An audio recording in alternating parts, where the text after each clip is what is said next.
Good morning. This is Natividad Carrillo, Nati for short, and I would like to just develop this video because right now we're going through a lot of struggles and difficulties in our lives, and just to give you a little bit of ideas on how to deal with chaos while we're living it. Okay, as this pandemic that we have, and we're required to stay home. We're required to do our part to be safe and so that we can prevent further deaths. So, good morning again. And this video, first of all, I do not own the rights of the music, but it is a very calming song, and that's one of the ways that I deal with it also.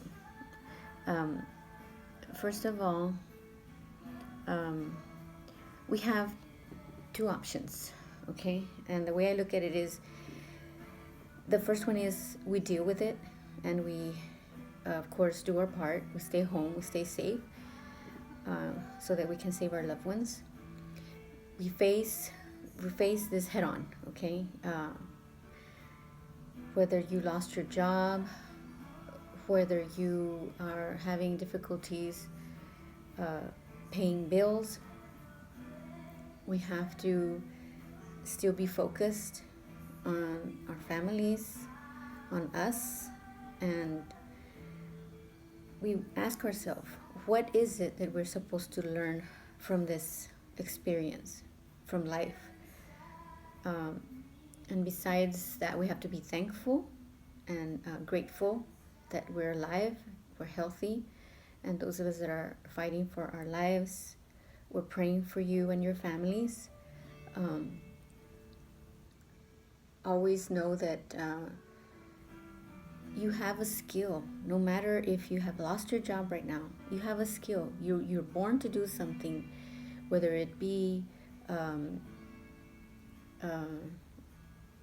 like if you're a teacher, right? You can teach. You can teach others how to homeschool, because now we have to deal with parents having to homeschool, and that's a challenge all in its own, especially if you have more than one child. So use your skills creatively, and just get out there and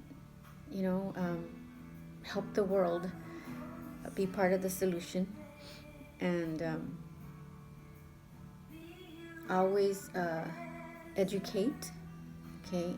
Teach, share your testimonies, what you're going through. A lot of videos have come up about what people with coronavirus are dealing with, the symptoms, and all that helps everybody else to know, any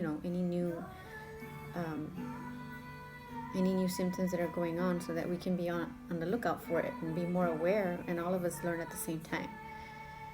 And of course, fear is a biggie, and it creates anxiety, and it creates depression. But fear wants to teach us something, and that's what we have to remember. Ask yourself, what is it that you want to teach me at this point in my life? What am I supposed to learn from this fear, from this uncomfortable feeling that we have? And what is it that I can do to make it better? Because we all can do something. It can be from the living room, it can be from outside. It's just, you have a skill, you just need to know what it is and how to use it. So fear is not all bad, okay? There's good and bad fear, okay? The first one is, it teaches us, it puts us to that challenge to get out there, to do something different, and the part we don't like is how it makes us feel inside. And it's uncomfortable, but the reason it's uncomfortable because it's a change, and all this is new, and we don't know what's going to happen, so that we're anxious. That's just normal. That's our being. We're anxious human beings right now. But trust in God, trust in the mighty, whoever you believe in, put you on this earth for a reason. Trust, pray, and move on. Don't be stuck. fear can also make you immobile. It can paralyze you and just take you down. That's not the one we want, okay? We want the fear that teaches us, that challenges, puts us to the test, and we're out and up to respond to that. So, fear of the unknown, we have to change the mindset that it's bad, okay? Yes, we are in a we're in a we're in a pickle. Well, anyway, that's from a movie. I don't want to make light of it, but sometimes you need humor, and some of you out there are comedians. I know I have a couple of brothers that you can be feeling down and they crack a joke and they make you laugh. So even being a comedian, on a video and sharing that with people, that helps others to laugh while we're going through this. So yes, it's a skill. So first we change our mindset, right? That fear is welcomed. So fear is welcomed, anxiety is welcomed. We just need to be creative in how we deal with it. And what can you also do? You can be creative. You can educate yourself. Well, that's not being too creative, right? But you want to educate yourself. You want to read. You want to know more about this virus and what it's about. Just Google, YouTube, but go to credible sources.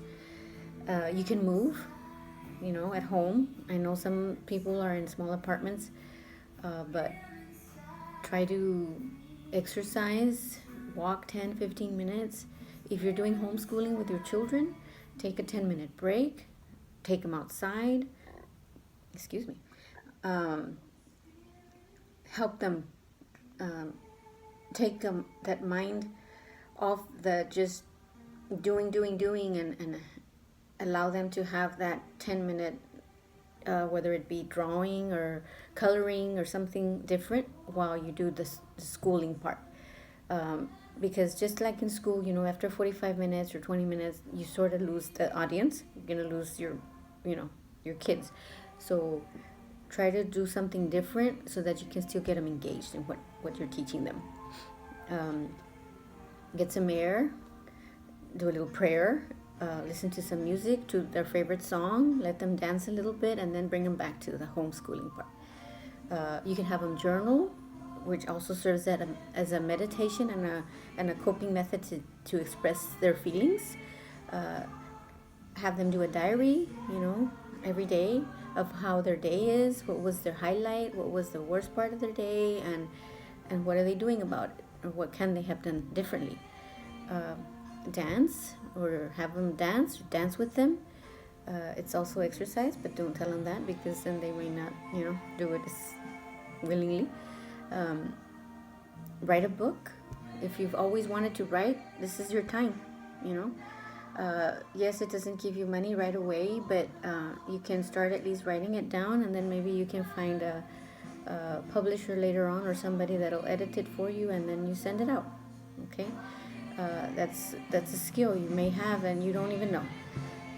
Color, draw, illustrations. Oh, when I was looking for illustrators, they make good money, and you would think that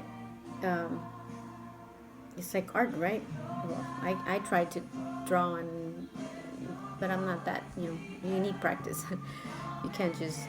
Well, some of us can, or put our colors to the paper, and voila, you have it. Anyway, what I'm getting at is that there's a lot of things we can do. So let's just not give up. And I've heard of a 15-year-old and a 32-year-old that committed suicide. That is not the answer. That is definitely not the answer. There's always a solution to whatever you are going through. Know that we all have a purpose. Whether your purpose is to give testimony of your life, whether it be in a video, in a blog, in a book, anywhere, just tell us about it. There's a lot of people going through the same thing that you're going through, so that we do have in common. So And then again, I don't want to make this too long, but what I want is also to tell you to stay home, stay safe, wash your hands constantly, wear a mask, wear a covering over your eyes and your nose and mouth so that you won't get sick, and help your loved ones not to get sick. Stay alert and aware of what's going on, the numbers in our county and our state, how you can help.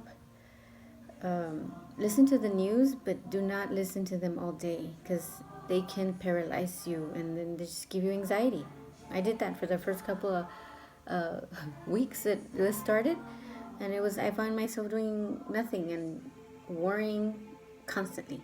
So leave it to Jesus, okay? Trust and pray, but you do your part too. Find that skill that you have, because we all have a skill. Love one another, be good to each other, because in this time we all need each other more than ever. And if anything it's going to teach us is that we should be grateful for those hugs and those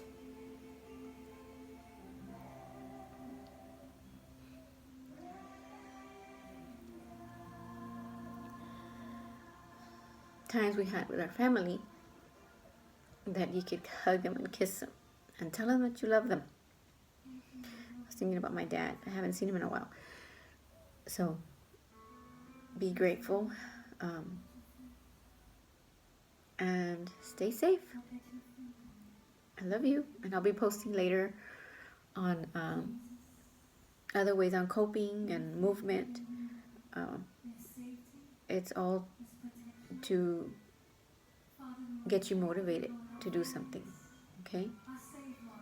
So right now, a big hug to all of you, a virtual hug, and hugs and kisses to my family. Bye. Take care. God bless.